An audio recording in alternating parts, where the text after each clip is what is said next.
3.5 million pages of testimony. Flight logs, financial records, emails. 2,000 videos, 180,000 photographs. On January 30th, 2026, the United States government released the single largest document dump in American legal history, the Epstein Files. And buried inside those pages are the names of some of the most powerful people on the planet. Politicians, billionaires, royalty, celebrities, people who shook hands in public and did unspeakable things in private. This is the story the powerful don't want you to hear. What are they hiding? Epstein, what they're hiding. Every fact you are about to hear comes from court filings, sworn depositions, flight logs, and official government documents. No speculation, no conspiracy theories, just the record. Chapter 1, The Beginning. It started with a tip. A parent called Palm Beach police about a 14-year-old girl. Detectives Joseph Recarey and Michael Reiter launched an investigation that would uncover a network far larger than anyone imagined. 36 underage girls, some as young as 13, brought to Epstein's mansion through a recruiting pipeline. Each girl was paid $200 to $300. In 2008, U.S. Attorney Alex Acosta negotiated a plea deal, but this was no ordinary deal. It was negotiated in secret at a private breakfast at a West Palm Beach hotel. The victims were never notified, a direct violation of the Crime Victims' Rights Act. 13 months in a county jail, not federal prison, work release 6 days a week. Epstein could leave prison for 12 hours a day to go to his office. But the deal contained a secret provision, buried in the fine print. Immunity for all unnamed co-conspirators, not just Epstein. Everyone, the pilots, the schedulers, the recruiters, everyone who helped. Acosta would later tell a reporter he was told to leave it alone. Quote, "I was told Epstein belonged to intelligence," end quote. 13 months for 36 girls. Chapter 2, The Death. July 6, 2019. Jeffrey Epstein arrested at Teterboro Airport in New Jersey on federal sex trafficking charges. He was placed in the Special Housing Unit of the Metropolitan Correctional Center in Manhattan, the most secure wing of the most secure federal jail in America. On July 23rd, Epstein was found on the floor of his cell with marks on his neck. His cellmate was a former police officer named Nicholas Tartagliani, who was awaiting trial for 4 murders. Tartagliani was questioned. He said he saw nothing. Epstein was placed on suicide watch, but after just 6 days, he was taken off. 6 days for a high-profile inmate who had just attempted suicide in the highest-profile case in the country. August 10, 2019, found dead in his cell. Official ruling by New York City medical examiner Barbara Sampson, suicide by hanging. But Dr. Michael Baden, one of the most respected forensic pathologists in America, was hired by Epstein's brother Mark to observe the autopsy. Baden documented 3 fractures to the hyoid bone. In his 50 years and more than 20,000 autopsies, he said such fractures in a hanging of this type are, quote, extremely rare, unquote. He said the injuries were far more consistent with strangulation. Baden later appeared on 60 Minutes to present his findings to a national audience. And then the details. Camera 1 covering Epstein's tear. Manufacturer confirmed it was working that morning. That night, malfunctioned. Camera 2 also malfunctioned, both on the same night. Guard 1, Tova Noel, assigned to check on Epstein every 30 minutes, asleep. Guard 2, Michael Thomas, also asleep. They later admitted to falsifying records. They had not checked on Epstein for 8 hours. They signed a deferred prosecution agreement. 2 cameras, both broken. 2 guards, both asleep. One of the most important prisoners in American history, dead. Chapter 3, Ghislaine Maxwell. Ghislaine Maxwell, Oxford-educated. Daughter of Robert Maxwell, the British media baron who died under mysterious circumstances in 1991. His body was found floating near his yacht off the coast of the Canary Islands. She met Epstein in the early 1990s. According to court testimony, Maxwell personally recruited underage girls, trained them, and participated in the abuse. July 2020, arrested in Bradford, New Hampshire, where she had been hiding on a $1 million property purchased through a shell company. December 2021, the trial lasted 4 weeks. The jury deliberated for 5 days.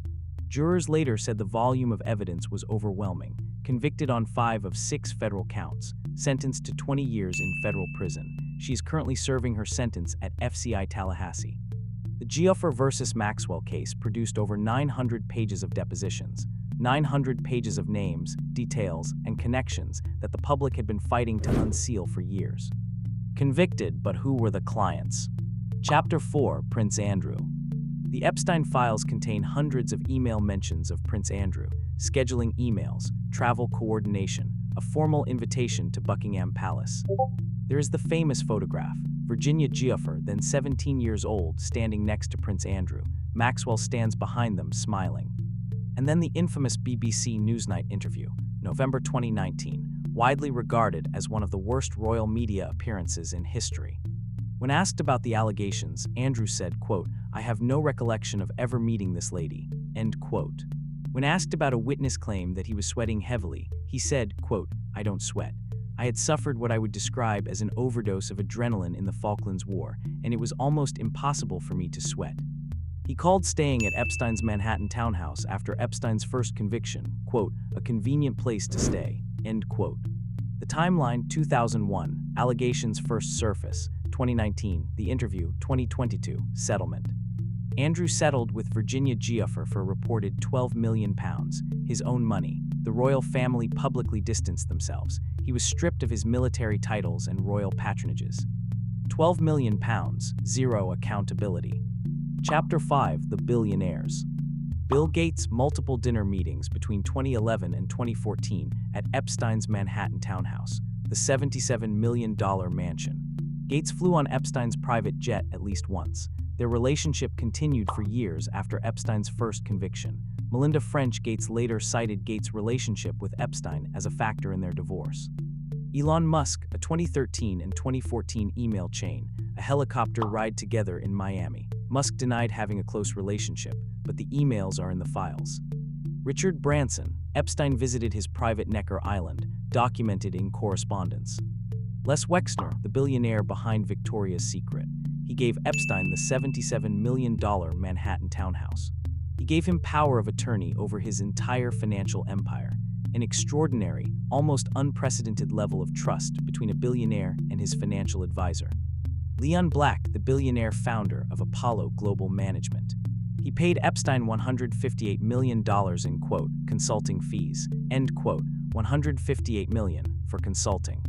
Jess Staley, the former CEO of Barclays Bank. He emailed Epstein 1,200 times, 1,200 emails. These are not allegations. These are not theories. These are their own words in their own emails from their own accounts. Chapter 6: The Politicians. Bill Clinton, 26 or more flights documented on Epstein's private jet. Flight logs show trips to multiple destinations. Clinton reportedly visited Epstein's private island. On some flights, his Secret Service detail was told to stand down. Alex Acosta, the U.S. attorney who gave Epstein the plea deal. He was later appointed as President Trump's Secretary of Labor. When the details of the plea deal became public in 2019, Acosta resigned. New Mexico Governor Bill Richardson, named in sworn depositions by Virginia Giuffre. Senator George Mitchell, the former Senate Majority Leader, also named in depositions. Names from both sides of the political aisle appear throughout the files. This is not a partisan issue. When the powerful protect their own, party lines disappear. This isn't left versus right, this is top versus bottom. Chapter 7: The Trump Question. This is where it gets complicated. The connections: Trump and Epstein socialized throughout the 1990s and early 2000s. Both were members of Mar-a-Lago. Both moved in Palm Beach social circles. 8 confirmed flights on Epstein's plane documented in flight logs. Specific routes documented in the records. In 2002, Trump told New York Magazine, quote, "I've known Jeff for 15 years. Terrific guy. He's a lot of fun to be with. It is even said that he likes beautiful women as much as I do, and many of them are on the younger side," end quote. Over 5,300 mentions of Trump family members, or Mar-a-Lago in the released files. But the distancing: Trump and Epstein reportedly had a falling out around 2004 over a property bidding war. Trump banned Epstein from Mar-a-Lago around 2007. In 2009, attorney Bradley Edwards, who represented Epstein's victims, contacted Trump. Edwards later said Trump was the only person who picked up the phone and agreed to help.